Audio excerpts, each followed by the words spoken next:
northwestern Lafayette Parish in south central Louisiana, northwestern St. Mary Parish in south central Louisiana, northeastern Vermilion Parish in southwestern Louisiana, southern St. Martin Parish in south central Louisiana, until 4:45 p.m. Central Daylight Time. At 3:15 p.m. Central Daylight Time, severe thunderstorms were located along the line extending from near Pierre Park to near Sickburnmore Point to near Fort Island, moving west at 5 miles per hour. Hazard, 60 miles per hour wind gusts and penny-sized hail. Source, radar indicated. Impact, expect damage to roofs, siding, and trees.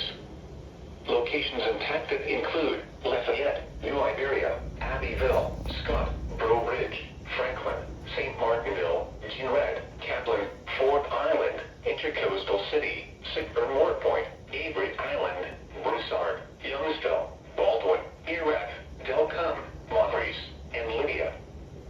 For your protection, move to an interior room on the lowest floor of a building. Torrential rainfall is occurring with these storms and may lead to flash flooding. Do not drive your vehicle through flooded roadways.